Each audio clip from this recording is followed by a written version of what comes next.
love.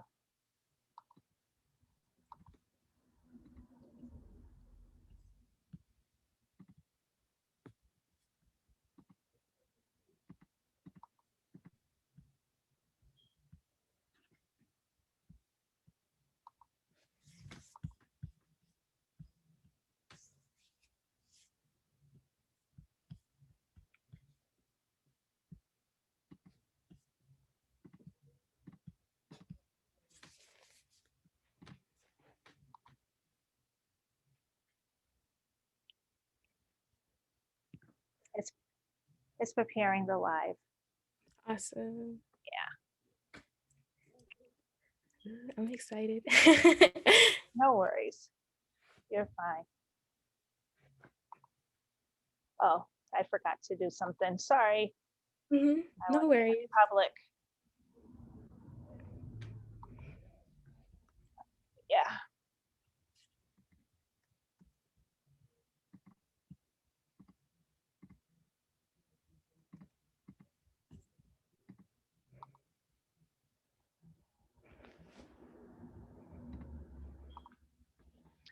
Hey everybody, it's your girl Tawana B with Not Your Normal Conversation. I am here with the young and fierce Nikkia Jean Charles. And she's 18 years old and she's running for District 4. She's a candidate running for District 4. And I have to say to you guys that I'm so happy to have her on the show. I think this is wonderful. The way I found her was I was homesick. I went on Instagram and she was on live. And to be honest with everybody, again, because sometimes we don't pay attention, I didn't even know that this young lady was running for Boston City Council District 4. And so I hopped on her live just by accident. We weren't even friends. And the first thing I heard her and her campaign manager talking about was crime and putting the guns down. And so it made me very alert and want to know who she was. And when I found out that she was running, I just had to have her on the show so that she can be transparent for you. And even at her young age of 18, that doesn't mean that she's not capable and eligible to sit in this seat. So Nikkia, how are you today? I'm doing fine, and you? How about you? I'm okay. No one ever asked me that when I'm interviewing. What? No, everybody needs to be asked that question. Yes, exactly. I agree with you. But thank you for asking. I'm glad to have you on the show tonight. So I don't want to waste any time. I want people to know as much as they can about you and who you are and why you decided to run for District 4, Boston City Council. So I'm just going to start by asking you, where are you from? I'm basically from District 4. I've lived in District throughout my whole entire life, Lorna Road, West Eldon, and now I'm near Blue Hill Ave area. Right. So you've lived there your whole life. You've seen the good, the bad, and the ugly. Yes, And all of it. exactly. And at 18 years old, you're deciding to run for Boston City Council instead of, I mean, I know we're in the middle of a pandemic, but instead of chilling with your friends and doing the things that, I don't know, are you still in high school? Are you in your Yes, last I'm year? actually a senior in high school. Yes. Well, I'll be. So you're a senior in high school, you got into politics, you're running for District 4. So you have a lot to juggle. You have a lot on your plate. Well, I've been doing this work since I was probably 13, 14 years old. My first time organizing was when I was in elementary school to make sure the Laura Mills Library was staying up since funding was being cut for them and they wanted to shut it down. But I've been organizing ever since. Really? Yeah. So what made you want to get into politics of all things that you could get into? What made you decide? And by the way, kudos to your parents. You know, we look at young people like you and we see everything that's going on in the world today, all the gun violence, all the young people going to jail, especially our Black and brown community. And then there's you. And not to say that there's not more like you, but then there's you who decides that you want to get into politics. Why politics of all things?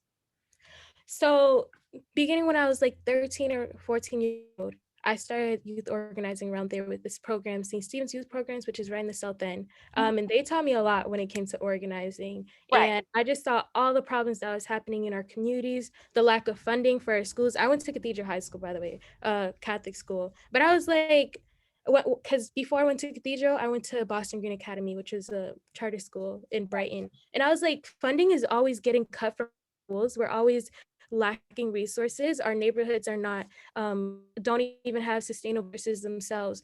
So with St. Stephen's, we worked around gun violence prevention, and also the Student Opportunity Act, which I was so glad, because my freshman year when I started working on that legislation, Mhm. um, I was lobbying a lot.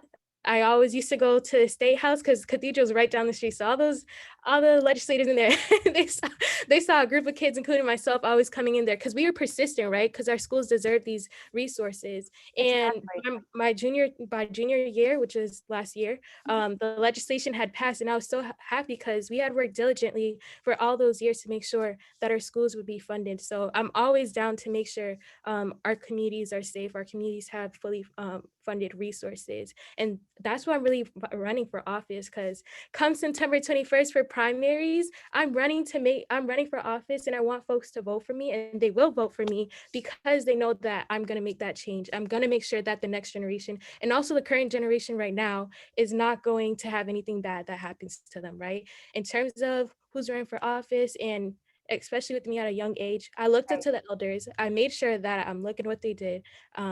Anything progressive, taking note of it. Anything that wasn't so well, still taking note of it and making Right. sure that we're not making those mistakes anymore. But come November 21st, I mean, not November, September 21st, which is also my birthday. So folks need to go out and vote for the primaries. Folks will vote for me because they know that their children's children will have a good future, especially with me in office, because they know I will be making those changes, and I will fight hard because that's my generation. That's other families' generations, and our generation and the next generation, our current seniors right now, they do not deserve anything. We don't even deserve COVID, none of that. We don't deserve to go through racism. We don't deserve to go through any of those structural harms. Nobody deserves that. So I will definitely fight hard in office for that reason. I see. You have a lot of energy with Thank your you. community. And I Oh, think and I'm that, ready to bring it to City Hall. right. And I know that's right, girl. And I'll Those be right adults, for the adults, they're gonna wake up there and be like, "Whoa, where is this girl going with all this energy?" But right. I'm ready. Right. Yeah. And at 18, you said you're ready. So Hmm. you're ready to take on challenges that some people say, because you're so young.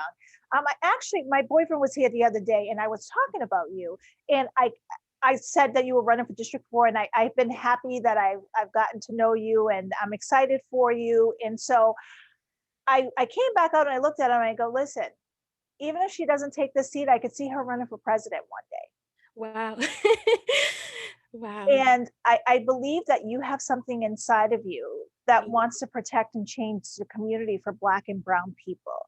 You you. Right. see it, you caught it immediately at your young age in your school where there wasn't enough books and program funding and things getting cut. So, that leads me to what has been a huge part of your campaign. Right. You're talking about reimagination. So you're talking about learning from your elders. You're talking about fellow young people and a way for you to create a different future world, not just for your generation, but for generations after you. Right. And that is a big job. Mhm. So I'll ask you the questions that I believe a lot of people are going to ask you and are probably thinking. What is it besides the things that you've already mentioned? Could you bring to the table and have a seat at the table with people who are probably twice your age, Right. or maybe have at least 10 to 15 years on you, and Mhm. who may challenge your authority and say, what do you really know about legislation? What do you really know about change? I mean, you're still young, you still have your whole life ahead of you. Why would you want to do this? What do you say about your campaign and what it is that you're really focused on? What's the one thing that you're focused on in your campaign? The biggest thing that I'm primarily focused on is bringing those resources directly to our communities. Despite folks say we're trying to get equity, but I'm saying we're fighting with white supremacy, right? Mattapan, especially the district that I come from and I live in, I'm a Mattapan resident, love 02126. But we've been fighting white supremacy for a long time. We don't even have a public high school here. And I say this all the time. I remember walking into the State House one day and saying, hey, so if there would be legislation around getting a public high school, I went to city, like, would anybody support me to make sure that folks in City Hall would end up start advocating for a public high school? And I Right. remember somebody telling me that Mattapan already has a public high school. I was like, no, we do not. Wow. We do not.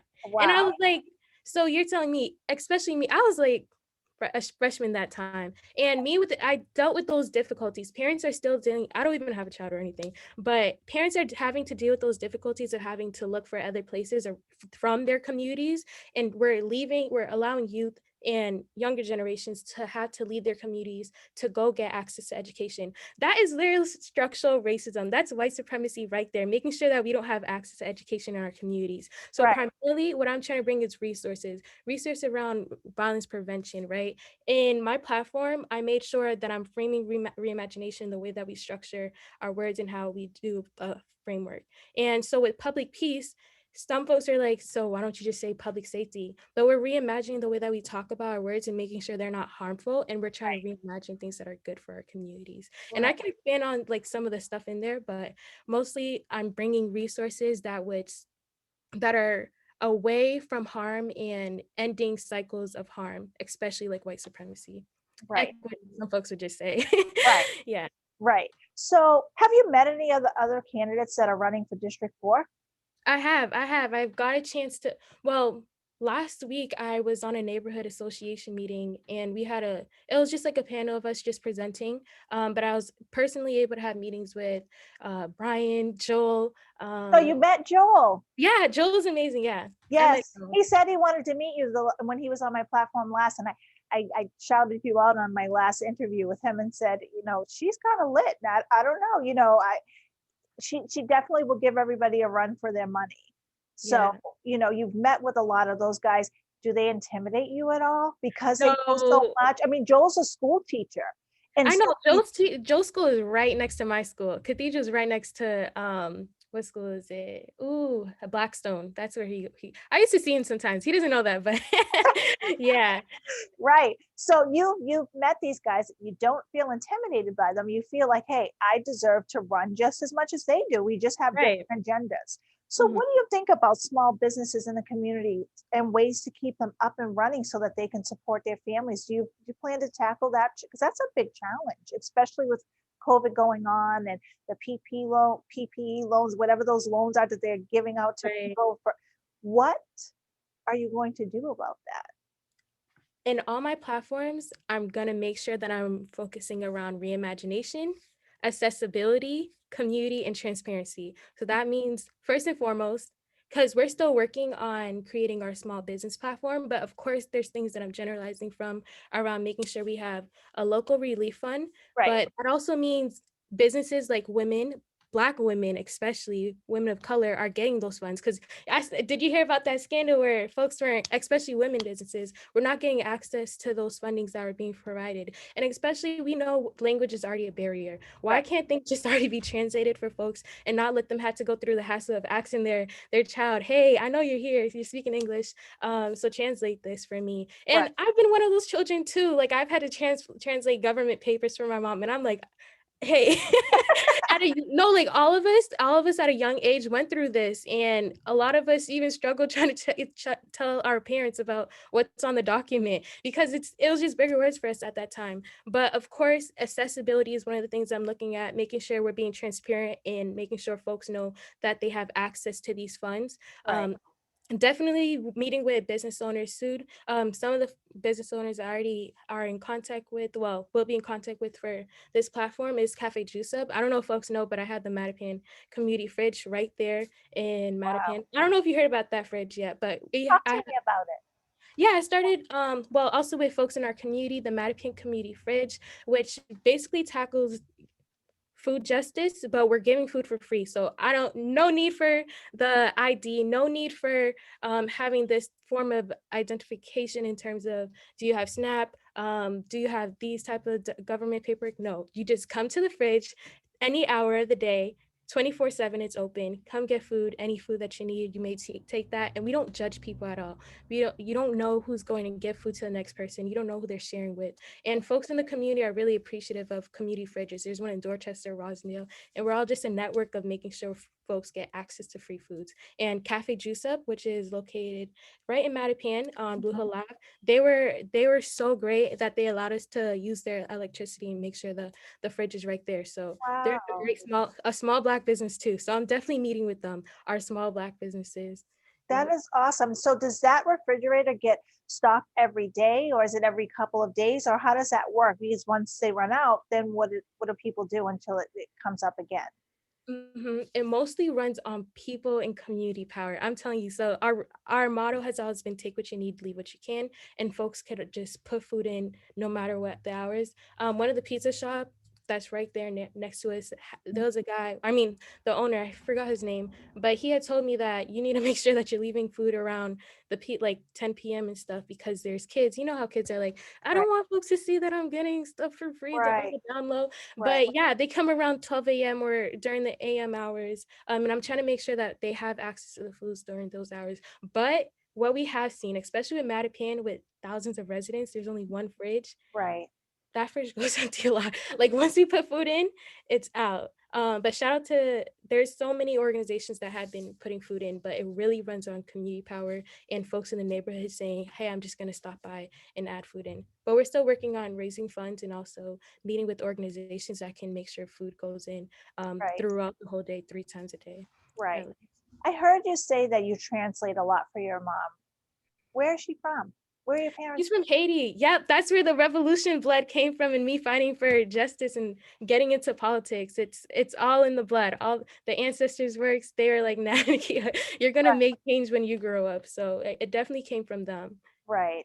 And you seem like, although you're young, you have such an old soul. I heard it in your live Instagram, and just the things that you were speaking of are the things that I talk about with Joel and with Mhm. Domingos De Rosa. He's running for Boston City Council at large. Right. I don't know if you're aware of him, but all of those people, when I hear them tackle issues, I tell myself they probably can get the job done. And initially, when I heard you speak, I'm like, oh my goodness, she's just a baby. What can she give to the community? Because there's so many problems that Right. existed before you. Hmm. How do you plan to tackle those things? And you know, there's a lot of times where voters, people like me and other people in the community, will say, "Hey, listen, you promised these things to us. Right. Are you going to deliver?" And how do you go about assuring the community that although when you come in, you may be faced with opposition, how are you going to go about tackling those oppositions to kind of give the community what it is that you said that you would give during your campaign? Right. So, like I said, my values, it's one of them primarily is accountability. And I want to be accountable and transparent with folks. And so when we started this campaign, we made sure our platforms were around those values. Mhm. And one of the things we created, especially folks might see it in the transparency and accountability side on the website, Nikkia for Boston, number 4.com.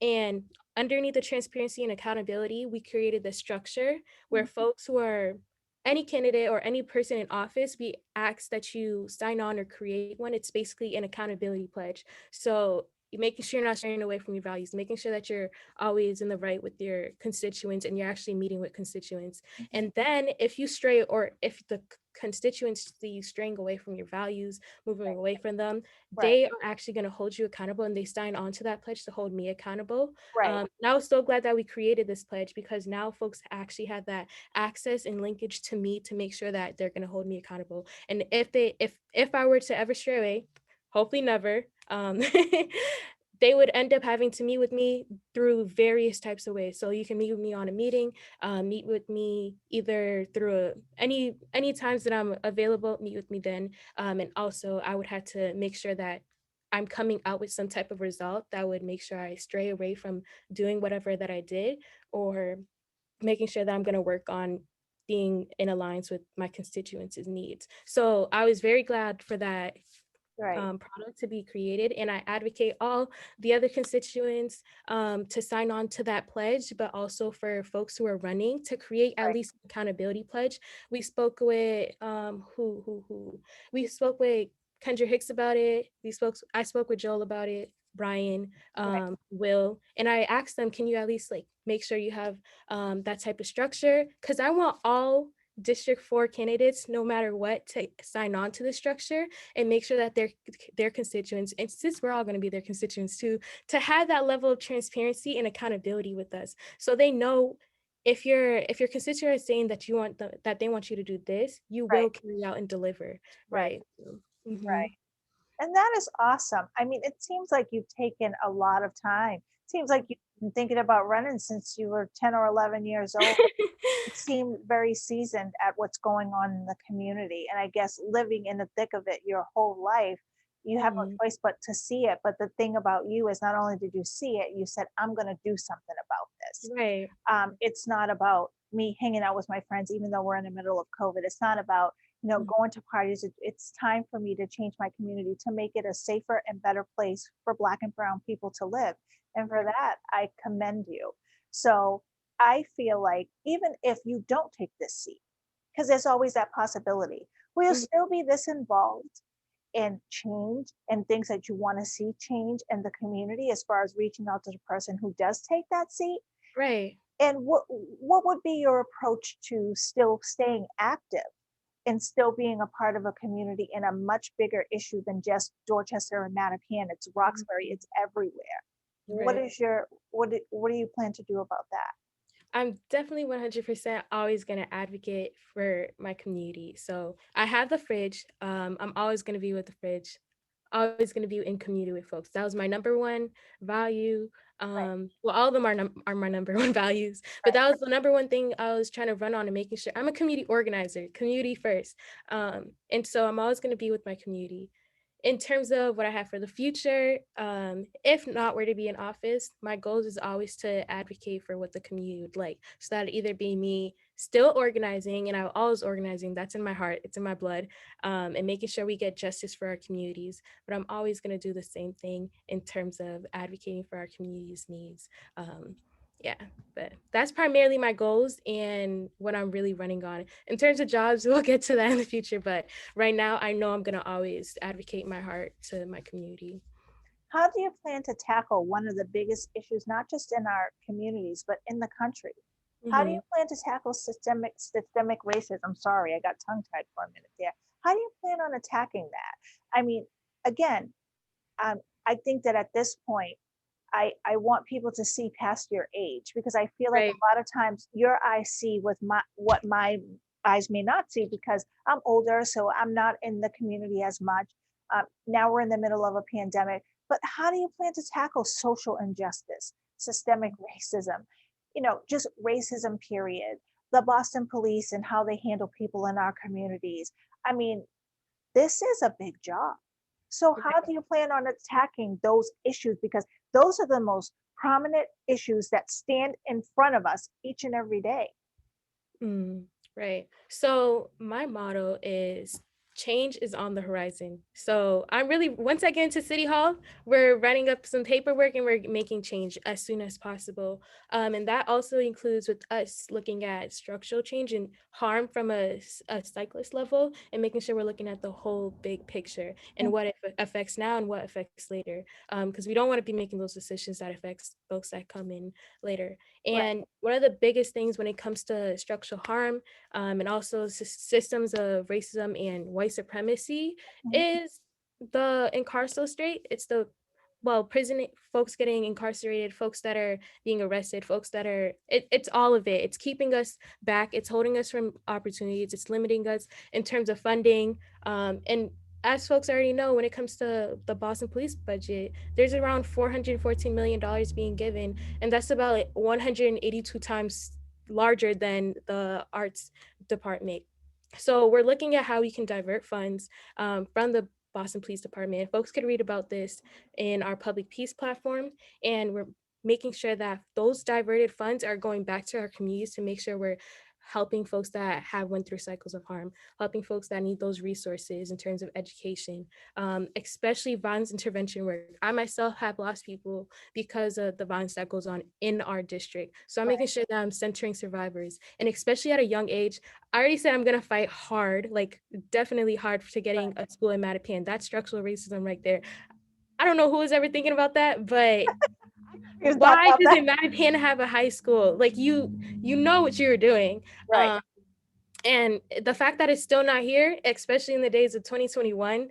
wow, question mark. Right. But the other thing is that we're looking at how we can make sure that at a young age, folks are not being sent to this carceral straight. And so we're dismantling the school to confinement system. We're making sure that I'm an advocate for not having police in schools, because as you already know, there was an example probably 2 years ago, last year, where a student was deported because of having an SRO and having the police officers and all the policing in terms of FBI and also ICE having access to those types of information once they get into the system. And Right. so that just loses us from community members, that loses opportunities, and that stitches us to having this stigma once we grow up. Because for some folks, they don't have access to like expungement and making sure that those records that are on their Quarry or anything are still there.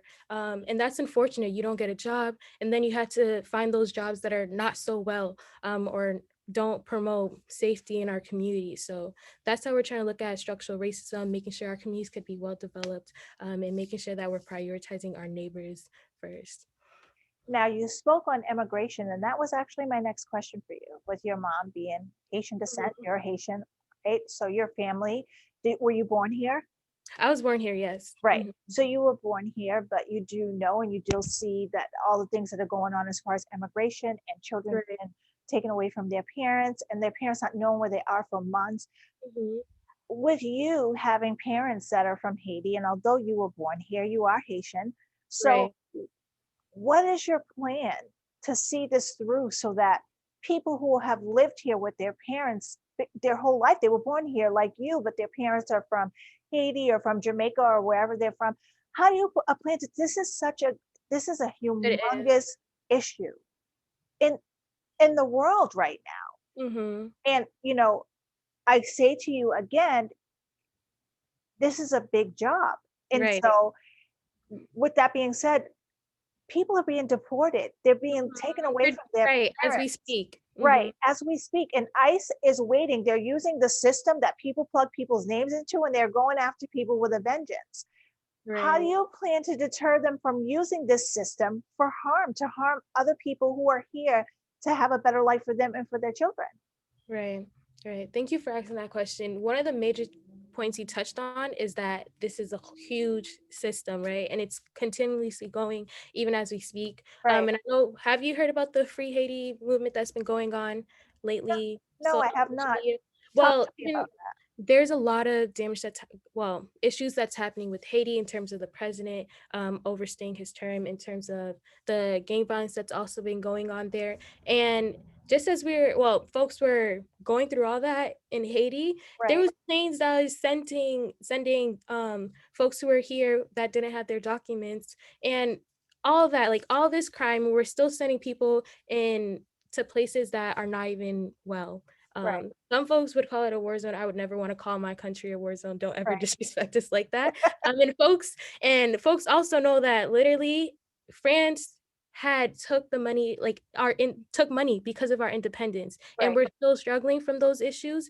And so deportation has always, and ICE has always been one of an issue of mine that I'm always looking into. We're right. still working on making our structure, but we're all these structures, we're going to release them soon in the coming months. And primarily, we're speaking with organizations, especially City Life when it comes to affordable housing, making sure that folks, even though they don't have access to their Right. documents, making sure that they got at least some type of way that they can make sure that folks in their communities are safe. And then we're also working with folks in Costecha. They work around immigration justice. We're Mhm. trying to meet like a lot of students and organizations that are going through this, making sure that these are accessible to them, because folks in our communities do not know what's going on. In our radios, that's a way that we can use them. I know, for especially for the Haitian community, they Right. listen to the radio. For folks that may speak Spanish, there's so many ways that they use their information and send their information. So Right. that's how we're going to look at it, making sure we're framing something that's accessible, and something that folks could look at. And then once we get community approval on any platform, then we're putting it out there. And folks can always give us feedback on how to change it and update it. That was a very good answer. You Yeah. know a lot more than me. Like I said, people may Well, look at you at and the say, end of the day, we gotta meet with community members. Like, everybody has an answer to something, right, but and if folks don't have an answer to something, we gotta depend on the other community members that do. So even if I'm not no doctor or expert in everything, nobody is, especially nobody that's running with me. We're not experts. Community as a whole is an expert in something, because we have so much knowledge and so much power within our community. so do you think if you did get this seat and Mhm. you were in office, what's the term like for, so how long do you stay in that It'll be for 2 years. for 2 years? Mhm. So, and if you take this seat in September, in 2 years from that date, what will the community look like with you sitting in that seat? I like that question. Most like our communities, we're reimagining. And So that's what I was going to say. That is your big we're theme, reimagining right? our communities. I will tell you, for one, our communities will be hopeful. They will be inspired to want to make change. They will see that change is on the horizon. And Mhm. that's what I'm trying to push for. They will know that they can actually make change in their communities at Right. any level, state level, community level, anything. Like, change cannot wait. So in terms of me being in office, and come those times that I'm in office, our communities are looking like they're gonna have a lot of peace with them. They're gonna have a bunch of food abundance. They're definitely gonna be transparent and knowledgeable about what's going on and updated. And they're gonna love that. They're gonna love that sense of community and being with folks and always thinking about ways to help our communities grow and help the future generation and also the generations right now Right. succeed. Right. So now I'm going to play devil's advocate. Ooh. Yes. Because you have great answers. You also have an abundance of knowledge, even about things that I don't particularly know about. So I have to say this. You are 18 years old. You're in the 12th grade. Are you looking at college? Are you looking at going to college? Or if you take this seat, what's going to happen with your education? Because from what I see, you've learned a lot from being in school and also being in the community. So where will you find your balance? Because in September, if you're enrolling right from high school to college, how are you going to find the time to go to school and to be of service to your community? Everyone loves asking that question. I love it. Oh my goodness. I love when I get that question. Primarily, first and foremost, I read the Boston City Charter, and the Boston City Charter stated that once you turn 18, and I voted, folks who can vote can run for office. So that was the thing. I was gonna run with that. But primarily, I focus on centering my community and wanting to help my community. Of course, I already applied to a few colleges, Of not a course. few, a ton. Right. um, yeah, 'cause I applied to a ton of colleges, and my goal is to, wherever I go, and I'm most likely going to be here in Boston, I'm going to make that change that my ancestors would want me to make. I'm always going to center my communities, and I'm always going to just make that change for us. Because at the end of the day, one person with a mind of myself, or one person with another knowledge of mind, or somebody who doesn't have that much access to what's going on or that much level of education, will help each other and help our communities grow. So I'm always going to center my community no matter what I do, whatever I do. I've been doing community organizing even as a high schooler. So I know what I'm doing in terms of once I get into office, and I know I'm going to prioritize my community and also make sure that I'm well, and also residents of District 4 are well. Right. So this means you won't be going away to college if you take this seat. This means you have to stay. No, I'm staying here. It Yeah, I'm seems staying like here. you really, I think the thing that I love about you the most is that you seem to love your community no matter what is going on. You know, there's been so many times where Black and brown people, we live in a place and it's just too much going on, and we end up going to the suburbs or going to other Mhm. places because we're trying to find that peace. It would Right. really be nice to have peace in the communities that we grew Right. up in. When I was younger, I used to be able to go outside and play double dutch and skate. And when a street light came on, I knew that was my cue to go inside the house. And I didn't have to wait for a gunshot to ring out before I could actually go in or run for cover. Those are not things that was happening in my time. And I'm old. So nowadays, you don't even want your kids to play outside. You don't Right. want them to live in Dorchester and Mattapan. And even for Black and brown people, majority of the times we don't want to live there because we're afraid of what could happen to us if we're trying to bring a family up. Joe lives in Fields Corner. And, Right.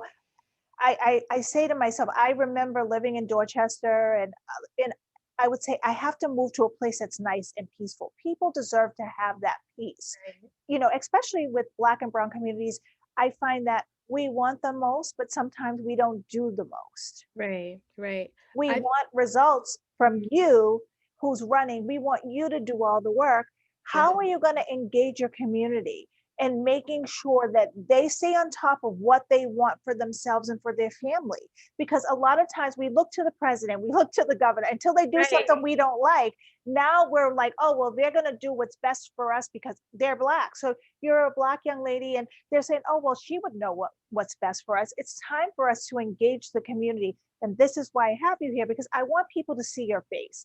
I want them Right. to know who you are and what you're running for and what you stand for. So that for once, when we go to the polls, we know what it is that we're dealing with from you, from Joel, and the other people that are running for any district. Mhm. I feel like it is our right, but also we can't just depend on you to make Right. this happen. Like you said, community. That means a group, a more than a group of people coming Right. together and saying, okay, we're going to stop this. Because to be honest with you, Nikkia, I see a lot of Black and brown kids who don't mind pulling out a gun on a train, who don't Yeah. mind getting into Mhm. fist fights, who don't mind robbing somebody. And to them, they say they're a product of their environment. You, as a young woman, a Black young woman living in this community who hasn't done this, who's never been a part of that stuff. This is why I always say things start from home. However, your parents raised you, or your grandmother, your grandfather, you've taken a piece of that with you. And it's obvious just by looking at you that your parents instructed you and guided you and pushed you to go in a certain direction. But what about the kids who don't have that guidance and Right. they're looking for changes, but they don't know how they're going to come? How do you plan to get these young people to put their weapons down, to stop robbing in their community, to stop going into the corner store and stealing, and making things affordable for them so that they don't have to do these things? You understand Right. what I'm saying? No, I Because definitely do. you're young, and so Yeah. you Like, have the these are the same people, like, the young people that you're talking about are the same people that I'm always in communication with, right? When I'm in meetings, folks could hear gunshots, literally. When I'm on a phone call, folks could hear I live in Mattapan, in the street that I live in, it's there's so much danger that goes on here, including trafficking, in terms of people being stalked while going home. I had dealt with that myself. But just the violence that goes on in our communities is insane, and I'm not talking about, like, the Olympics of violence or, what right, community has more violence that goes on, because right, we don't even need to talk about that. We're dealing with these issues, so we need to right, address them, right, and primarily one of the issues, like, I'm in solidarity with folks, especially survivors that have went through these, events, especially with folks that have lost a child, because again, I've lost folks, especially due to the violence that has happened in our neighborhoods, but if we're looking at the violence, it's literally structural. We're not providing enough resources for folks in the community to have access to jobs. We're not getting them good wages. Folks are stealing because they don't have stealing from our corner stores or mini marts because they don't have access to money and to get healthy foods or just food at all. And right, folks are picking in terms of, hey, do I pay rent or do I get food for my children? And so those kids are like, nah, mom, you can just pay rent and I'll just do whatever to just get meet to get things for our family. And so when we don't have access to jobs, of course, folks are just gonna look for different alternatives in terms to make those routes. And right. then you have things like gang violence or also just straight gun violence that happens in our communities, or not supporting our communities, especially when it comes to mental health and making sure the wellness of folks in our community is there. So we also have like the peace plan. I'm advocating folks, especially if you're not even from District 4, to Right. advocate for your anybody who's running for your district to look at our peace plan and making sure they're seeing what they can take away from those objectives and making sure that they're installing it into their campaign. How can we support our communities from a grassroots way and from a structural way that'll end these cycles of harm? Because we really want to make sure that our communities and our families have access to these resources. And that's one of my number one objectives is when I have to or one of my number one difficulties is when I'm at the fridge, and I provide the free food stuff, Right. but I had to hear folks that don't even have access to free foods because of what's going on at their households, or don't even have access to a job because they're not finding them. And we're always trying to share what resources are there and available, but are they even accessible in terms of languages? Are they even available in terms of age, Right. or in terms of like your mental health? So that's one of the things we're prioritizing. And I have some in terms of mental health and wellness, I have some things on there in terms of the public peace platform. I have one objective that I'm really excited for, but I'm also going to meet with community and make sure I get that community grants before we go through with it. And I would say it, but it's like You can it's one tell of the me later.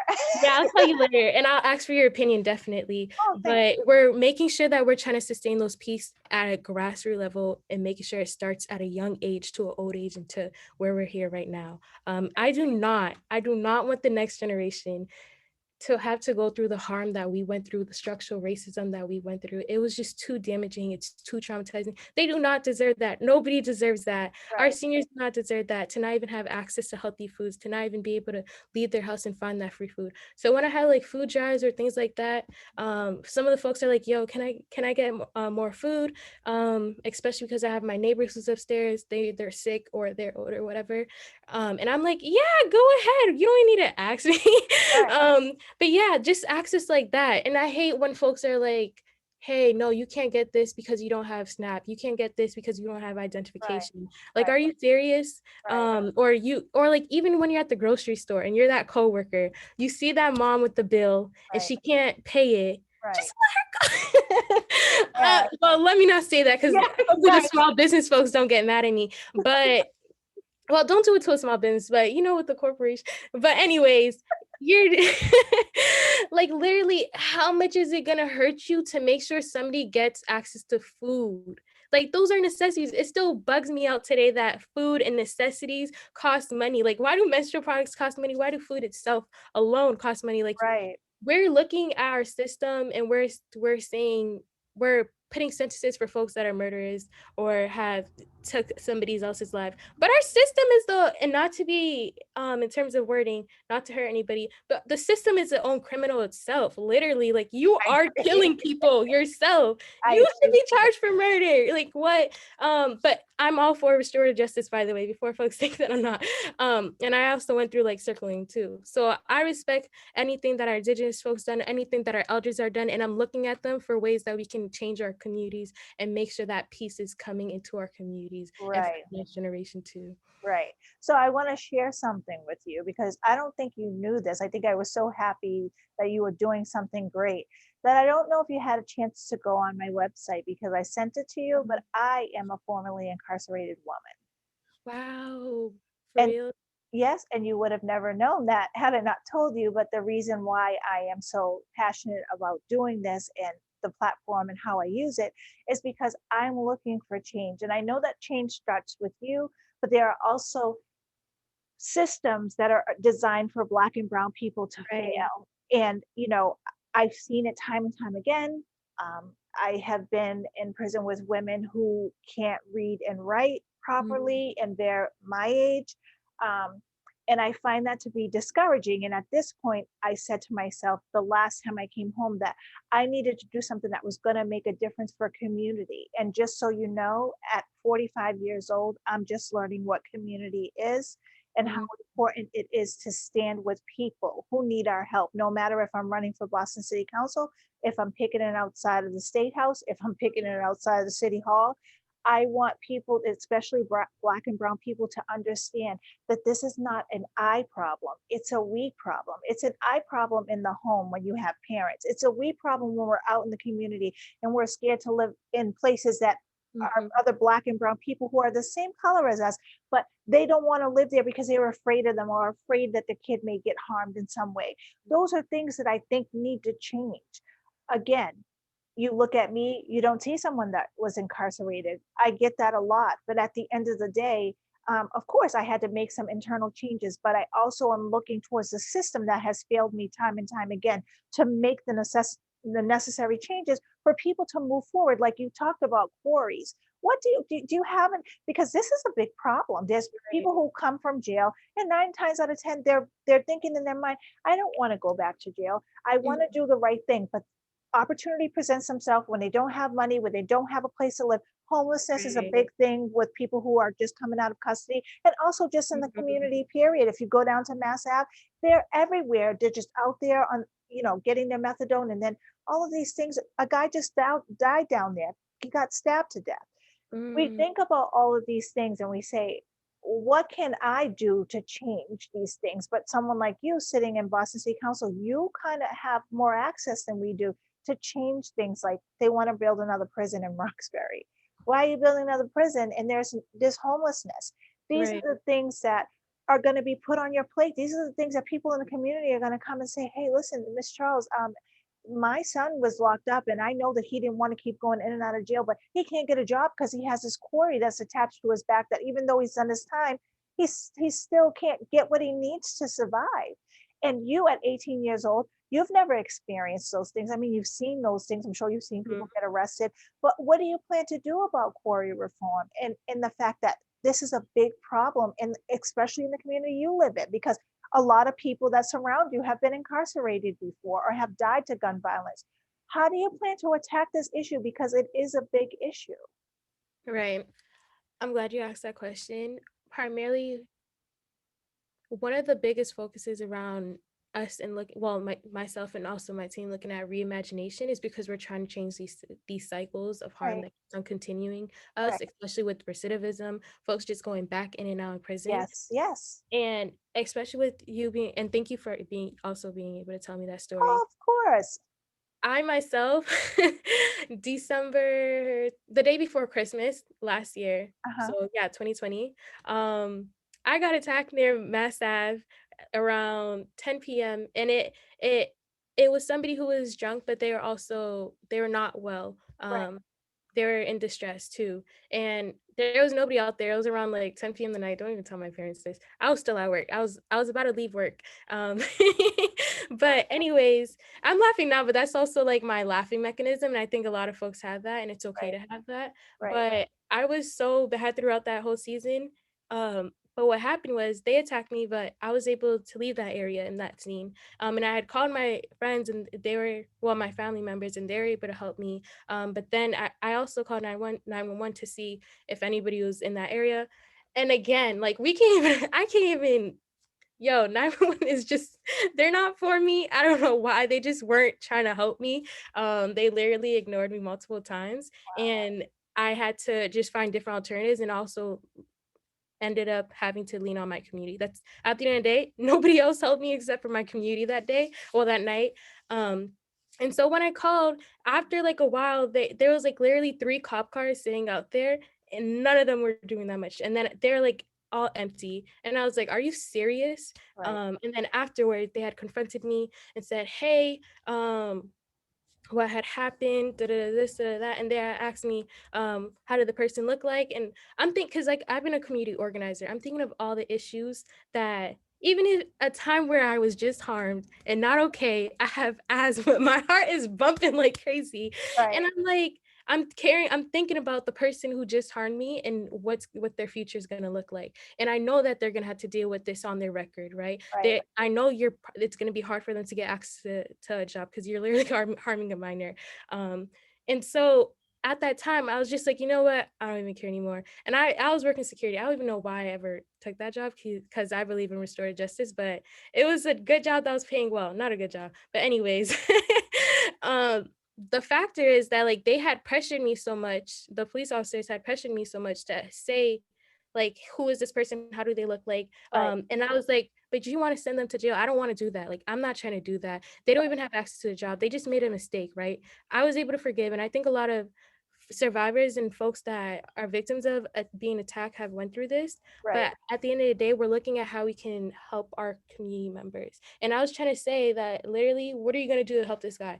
And he was like, I want to put him in jail. And I'm like, do you know what's going to happen to him afterwards? Like, how much help is he going to help get in terms of how is he going to help? How is it going to help his wellness? How is it going to help him get back on his foot? Um, and they were just like, no, give how he looks like. And I ended up getting fired afterwards. And I was like, wow, I really got fired from trying to stop somebody from getting arrested. And they ended up finding them. And when they found them, he was like, yeah, we found the suspect.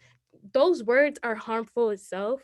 Right. Like, I did not want that person to ever have to go through that, or ever. I know you're not well. I know you're not in the right state. And one of the most important things that I look at is also with our at school. How are we making sure that girls like myself are not being detained or not being arrested just because we have an attitude problem, which is not even there. That's just a tone of our voice. Like Right. me speaking to another person, especially with some teachers that I had in the past, they're like, wow, you're giving attitude. And then they send Woo, you to the child. office. Yes, I Yeah, say that like, to my daughter all the that's time. annoying. And then it gets on Yes. our record. The principal's always on our backs. And then afterwards, if you got an SRO, which is a school resource officer, the police in your school, they end up like writing you out. Or if worst comes to worst, once you get all these written things up, and then they start proving that they just put the stereotypes on you, calling you out of your name, but also harming you, and then you get the record, Right. the unfortunate record that ends up happening. And then if you're undocumented, you know what happens. Right. But if afterwards, if you're just a Black girl, then you leave school, you have this thing on your record, the Quarry, especially, and then so you're trying to make sure that how can I succeed in life? But this little tag that's on me that says I'm a criminal or something is like Right. holding me back. So I really want to make sure that I'm meeting with survivors to make sure we have systemic plans. And that's why one of the first things that's on my platform for our public peace platform is dismantling the school to confinement pipeline. I really want to make sure folks who go to school do not have to feel traumatized when they're around school officers, do not have to feel traumatized when they're around folks who want to, especially with some teachers that have biases that said that just want to send us away instead Right. of being restorative with the process. And I know for some folks, they understand that like restorative justice, it's hard for it to happen in a system like this. Especially when we're living through systems of harm in the Right. carceral state. And I'm a firm believer that we should also abolish the carceral state. And I think that can be another conversation. But the way that we're working on helping our children and helping the next generation, helping the future, Right. um, and also helping the now, um, how are we looking at the folks that are in there? There's, I forgot his name, but there's political prisoners that are still in office, I mean, still in the carceral state till this day, Mhm. where I'm full support of making sure we can have expungement, especially for folks that are young, for those to be written off. But for folks from now, how are we making sure that we're working with the DA's office and make sure those type of records could be off of their cases, especially for them to get access to jobs?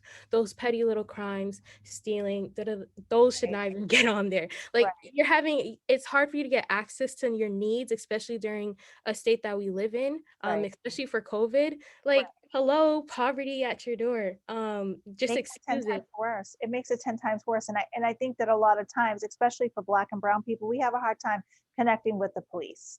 Mm-hmm. It's a problem that a Right. lot of us have because we can't trust them. We've seen Right. time and time again where things go terribly wrong. And you know, how do we prevent those things from happening as well? Mm-hmm. Some people ask some questions, so I'm gonna go on. Oh, and how do we prevent those things from happening as well? Some people ask some questions. So I just wanted to see what the feel was for the live. And people say that you have a heart for the community. And, Joel actually said that. He's Shout watching. out to Joe. Thank you. Joel Thank is a great guy. you. Yeah, shout out to Joel. Richard, he's a great guy. And I Mm-hmm. think all of you, this is going to be tough this time around. Right. To vote for you guys because you have so many things that this community needs to become better. Right. I have to say this to you. I am extremely proud of you. And Thank you. I'm very proud of the steps you're taking to become not just a better leader in the community, but a Black leader in the community, a minority leader in the community. Because when people see that you look like them, their wall goes down because they say, oh, well, she's one of us. Right. And so it's easier for us to connect with you. And because you're so young, that makes it even easier, for, especially the younger generation, for you to Right. reach them because you guys are on the same level. Mm-hmm. I am just in awe of the work that you're doing. And I pray that you continue to do this no matter if you take this seat or not. And I pray that you run again if you don't take it. You'll be halfway through college. Excuse me. You'll be halfway through college and you'll be able to do, you'll know more. You'll be seasoned. I believe you're already seasoned. I think that you um, would do a great job if you got into office. And I wanted people to see that from you, even at your young age, that you could fight for our community just as well as I could if I knew more about politics. So my hat is off to you because I'm going to tell you right now, I would never run for any seat anywhere. Um, I But feel you're like, still in that sense of community, wanting to help your community. So you, right, at least you are addressing that and wanting to help your community. So I'm right. proud I of want to help the you. community from this side. And I think Mm-hmm. that my first week, they probably would say I wasn't a good candidate for this because I believe that a lot of things need to change about the system. And it's not just one Right. thing in particular, but it is geared towards our communities, inner city communities. We need help. And Mm-hmm. we need people like you to keep going, even if you don't get the seat. I need you to keep being an advocate for the Black and Brown community. Keep pushing for change. Keep showing your face. Keep Mm-hmm. showing up. And I'm sure your parents are very proud of you and the waves that you've created in the community at this 18-year-old young lady who's decided to take on some grown-ups Yeah. because they still think you're a kid, girl. Please, you know how when you was growing up, you hear some other your friend's mother saying, "When you 18, you getting out. You grown then." You use that line on people that don't think you're seasoned enough to do this, that don't think that you're Right. old enough to do this, because I've heard many parents in the home say, once you're 18, you're on your own. So, honey, Right. you're off to a great start. I Thank you. appreciate you. I would love to do a town hall with you in the upcoming months where people can actually ask you questions and you can Right. answer them so that they can become familiar with Nikkia Jean Charles, who's running for District Yes. 4. It was great to have you. I love your spirit. You're very outgoing. You definitely could get the job done. It looks like you don't even sleep, like you're in your mind thinking of ways to change things. Oh, well. And I think that it's good because you're so young, you have a lot more energy than a lot of us to get this job done. So Yeah. I'd love to have you on the show again to allow other people to ask you questions. I Mhm. think that's important to continue to be transparent. And Definitely. please stay in touch because I'd love to, to Ooh. help Did you. you get But my number? it's Pat. No? Nope. You can send it to me though. I Okay. definitely would love to reach out to you, help you with anything that I can. If you need the platform to talk to your community, I'd be happy to share my platform with you because that's what this is all about. Got I'm it. proud of you. I don't know how many times I can say that. I'm trying to stop myself from smiling because a lot of issues need to be addressed, but I feel like a proud mom to see you running for office and being selfless because this is an act of someone who's selfless. At Right. 18 years old, you have a lot more to be doing with your life than sitting around the table with a bunch of adults who may not see through the eyes of an 18-year-old and may say, well, they don't agree with you just because they don't think you're seasoned enough or they don't think that you can do this. I believe that you can. And I'm going to tell you not to stop. I'm going to tell you to keep going and Thank don't stop no matter what. No matter if you take this seat or not, I can see great things for you in the future. And thank you for being on the show. Thank you for being transparent. Thank you for just being you. And thank you for running for office. Told Joe you're going to give him a run for his money. you. Watch it. Joel, hope all is well. Nikkia, thank you for being on the show. All of Thank our you listeners, thank again. you. You have a blessed evening. Everybody, this is your girl to want to be with Not Your Normal Conversation. You guys have a great night. And remember, look for her. Look for her in the community. Hold her accountable. She wants you to hold her accountable. Go on her platform and read what it is that she's trying to do with her campaign so that if those things are not being done, you remind her of the things that she promised the community. She's all about community. So this is the way that this is going to get done. We have to, as a community, push her forward and hold her up not just holding her accountable, help her to stay strong in this position, because it's tough. It's tough to break down walls that people been doing. These laws have been in place before I was even born. And that's why people are so hesitant to change them. And they don't mind homelessness. They don't mind building more prisons. They don't mind people in high schools not having the right books or the right resources. They don't mind that, because it's been happening for so long that it's not a problem for them. I'm going to tell everybody, please get out and vote when it's time. Our votes do matter. Our community matters. It's time for us to build it up and not tear it down. Again, thank you for being on the show. I appreciate you. You are awesome. Keep doing what you're doing.